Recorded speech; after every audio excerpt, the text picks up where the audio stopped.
नमस्कार सभी को।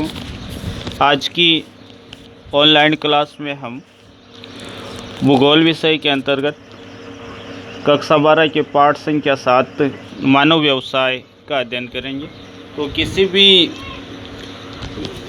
टॉपिक का अध्ययन करें हम, सबसे पहले उसकी जो है वो परिभाषा हमारे लिए जो है वो अनिवार्य है कि हम सबसे पहले जो है उससे की परिभाषा जानें, किसे कहते हैं ये जानें, उसकी विशेषता जानें। तो सबसे पहले हम व्यवसाय को लेते हैं, इसे समझते हैं कि व्यवसाय किसे कहा जाता है।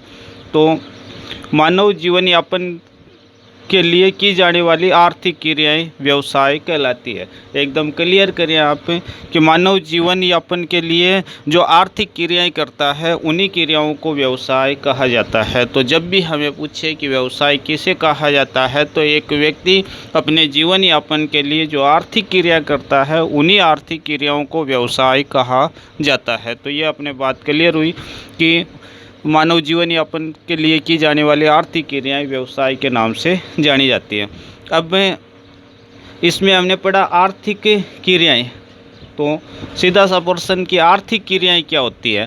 तो व्यक्ति के द्वारा या मानव के द्वारा की गई वे क्रियाएं जिनसे उसके अर्थ में वृद्धि होती है, रुपये पैसों में वृद्धि होती है, वो सारी क्रियाएं आर्थिक क्रियाएं होती है। एक व्यक्ति द्वारा की जाने वाली क्रियाएं जिनसे उसके अर्थ में वृद्धि होती है आर्थिक क्रियाएं कहलाती है। तो हमने पढ़ा व्यवसाय किसे कहते हैं, व्यक्ति द्वारा की जाने वाली आर्थिक क्रियाएं जो है वो व्यवसाय के नाम से जानी जाती है। आर्थिक क्रियाओं से अपना अभिप्राय यह है कि जिन क्रियाओं से अर्थ में वृद्धि होती है वो क्रियाएं जो है वो आर्थिक क्रियाएं कहलाती है। अब मानव व्यवसाय का जो अपना चैप्टर है उसमें यह बताया गया है कि मानव व्यवसाय जो है आज के समय जो व्यवसाय देखते हैं वो व्यवसाय पुराने समय में किए जाने वाले जो व्यवसाय थे वो, और मध्यकाल में जो व्यवसाय होते थे वो, उन सब में जो है वो हमें अंतर देखने को मिलता। आज के जो व्यवसाय है वो मध्यकाल में नहीं थे, मध्यकाल के जो व्यवसाय है वो प्राचीन काल में नहीं थे, क्योंकि हम जानते हैं पुराने समय में जो है वो आज की तरह इतनी मशीनें नहीं थी, तकनीक जो है वो नहीं थी, कारखाने जो है वो आज की तरह जो है वो नहीं लगे हुए थे। इसका मतलब कि उस समय के जो व्यवसाय थे वो अलग थे और आज के समय के व्यवसाय जो है वो अलग है। तो हमारी किताब जो है वो इन व्यवसायों का कालक्रमानुसार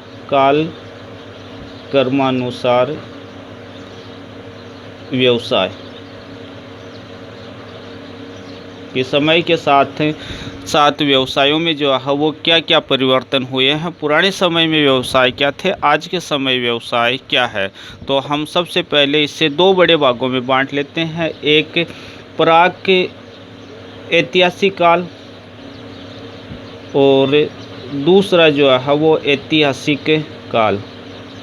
तो बड़े दो भाग हो गए अपने, प्राग ऐतिहासिक काल और दूसरा जो है वो ऐतिहासिक काल। प्राग ऐतिहासिक काल से अपना अभिप्राय जिसके हमें लिखित साक्ष्य जो है वो प्राप्त नहीं होते हैं वो इतिहास का दौर जो है वो प्राग ऐतिहासिक काल का है, और जिसके हमें लिखित साक्ष्य प्राप्त होते हैं वो ऐतिहासिक काल का है। तो इस ऐतिहासिक काल को भी जो है वो फिर तीन भागों में बांट लेते हैं, एक प्राचीन काल, एक मध्यकाल और एक आधुनिक काल। तो इस तरह से प्रागैतिहासिक काल, प्राचीन काल, मध्यकाल और आधुनिक काल में व्यवसायों की प्रवृत्तियाँ क्या रही उनका हम अध्ययन करेंगे। तो प्राचीन या प्रागैतिहासिक काल में व्यवसायों की प्रकृति जो है वो किस तरह की रही, किस तरह के व्यवसाय जो है वो हुआ करते थे। तो हम अगर कल्पना भी करें तो उस समय जो है वो आज की तरह जो है वो आविष्कार नहीं थे, मानव जो जनसंख्या है वो भी इतनी जो है वो नहीं हुआ करती थी, और व्यक्ति जो है वो स्वतंत्र रूप से जो है वो कहीं भी जो है वो विचरण कर सकता था। उसके लिए जो आज देशों की सीमाएं हैं उसी प्रकार की कोई पाबंदियां नहीं हुआ करती थी। तो ऐसे में एक व्यक्ति क्या करता, तो ऐसे में जो है वो एक व्यक्ति जंगली जानवरों का शिकार करता और संग्रहण करता। संग्रहण का मतलब कि कंदमूल भोज्य पदार्थ जहाँ से भी उसे इकट्ठा होते वो उनसे जो है वो अपना जीवन यापन कर लेता था। तो उस समय वो जंगली जानवरों का शिकार करता, संग्रहण करता, और इस संग्रहण और जंगली जानवरों के शिकार के लिए उसके पास कोई हथियार औजार जो है वो नहीं हुआ करते थे, उस वो जो पत्थर है उन्हीं पत्थरों का सहारा लेता, लकड़ी के औजारों का जो है वो सहारा लेता, और धीरे धीरे जो है उसने कुछ बनाना, आविष्कार करना जो है वो सीखा, और वो दौर जो है वो नवपाषाण काल के नाम से जाना जाता है। और ऐसे भी व्यक्ति ने जो है वो माटी के बर्तन वगैरह वगैरह जो है वो बनाना सीख लिया। तो ये अपना काम हुआ प्राग ऐतिहासिक काल में। तो प्राग ऐतिहासिक काल में व्यक्ति जो है वो शिकार और संग्रहण पर निर्भर करता था। उस समय जो है वो किसी प्रकार का आविष्कार नहीं कर पाया, ऐसे में वो पत्थर के औजार और लकड़ी के औजार जो है वो शिकार और संग्रहण के लिए जो है वो काम में लेता, और नवपाषाण काल में जो है उसने बर्तन बनाना सीख लिया। अब बात करते हैं प्राचीन काल की। ये तो हमने पढ़ा है, प्राग ऐतिहासिक से हम ऐतिहासिक काल को देखें तो ऐतिहासिक काल को प्राचीन, मध्य और आधुनिक में हम बांट लेते हैं। तो ऐतिहासिक काल के प्राचीन युग में जो है वो व्यक्ति क्या क्या आर्थिक क्रियाएं करता, क्या क्या व्यवसाय करता, उसकी बात करें तो धीरे धीरे व्यक्ति ने जो है वो कृषि कार्य सीखा, खेतीबाड़ी का कार्य जो है वो सीख लिया। उसने खेतों में जो है वो किस प्रकार से सिंचाई करे कि उपज जो है वो बढ़ जाए, कहाँ पर जो है उससे खेती करनी चाहिए, वो कौन सा स्थान है जहाँ वो खेती कर सकता है। तो उसने अपने सुविधाजनक स्थानों को जो है वो चुनना प्रारंभ किया, सिंचाई जल से जो है वो सिंचाई करने लगा। उसने जो है वो प्राचीन युग में व्यक्ति ने जो है वो कई धातुएं जो है वो खोज ली, जैसे लोहा है, तांबा है।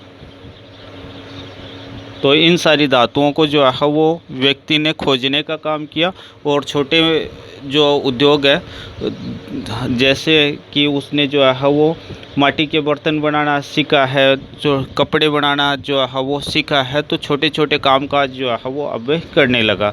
तो प्राचीन युग में जो है उसका जो घूमने फिरने का, जंगली जानवरों का शिकार करने का, संग्रहण करने का जो काम था, उसकी बजाय जो है वो स्थायित्व आने लगा। उसने जो है वो खेती करना सीखा, और खेती भी वो उन स्थानों पर करने लगा जहाँ उसे लगा कि ये जगह मेरे लिए जो है वो सुविधाजनक होगी। धातु की खोज जो है वो इस समय हुई, और कुटीर उद्योग जो है वो अपना जीवन यापन करने के लिए, व्यवसायिक करने के लिए, आर्थिक का के लिए जो है वो ये सारे काम व्यक्ति करने लगा। तो इस तरह से जो है वो प्राचीन काल के व्यवसायों को हम देखते हैं।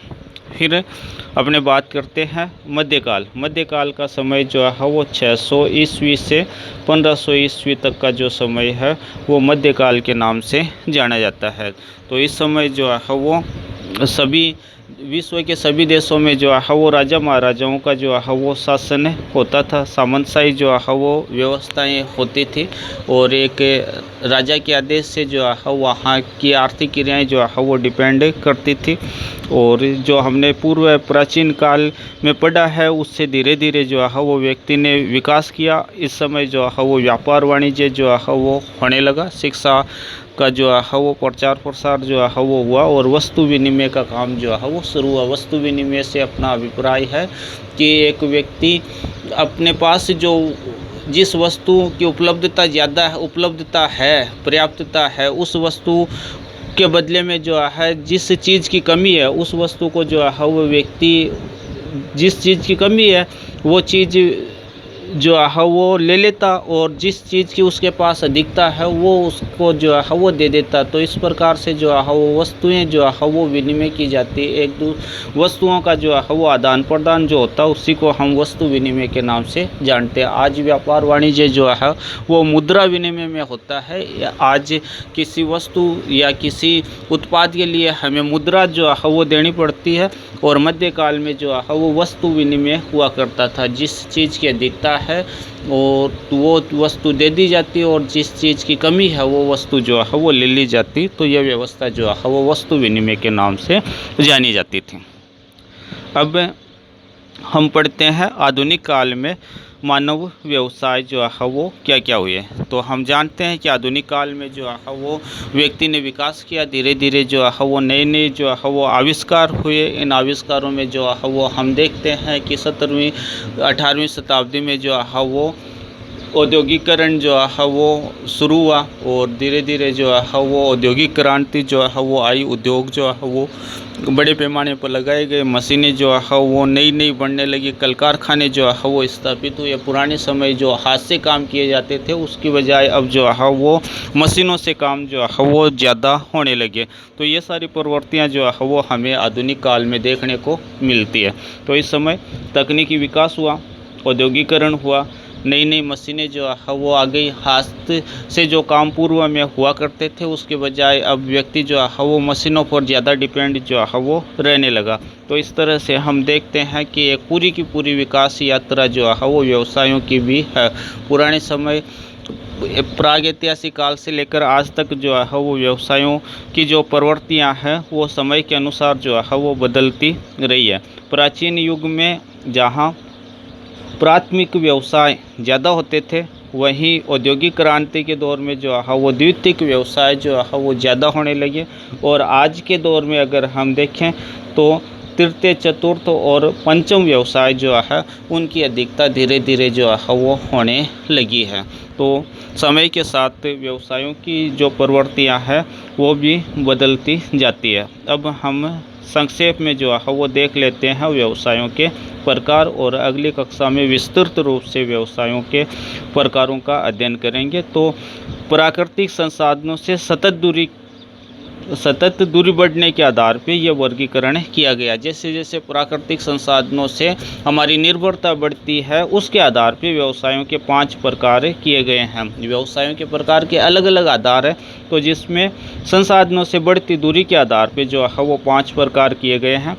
प्राथमिक व्यवसाय, द्वितीय व्यवसाय, तृतीयक व्यवसाय, चतुर्थ व्यवसाय और पंचम व्यवसाय। तो अगली कक्षा में हम इन व्यवसायों के का विस्तृत अध्ययन जो है वो करेंगे। तो अपने अगले वीडियो तक सभी को जय हिंद, जय भारत। और आप कमेंट बॉक्स में हमें अवश्य बताएं कि आपको हमारे द्वारा उपलब्ध करवाए जा रहे वीडियो जो है वो किस प्रकार के लग रहे हैं। अपने प्रतिक्रियाएं जो है वो कमेंट बॉक्स में अवश्य दें। जय हिंद, जय भारत।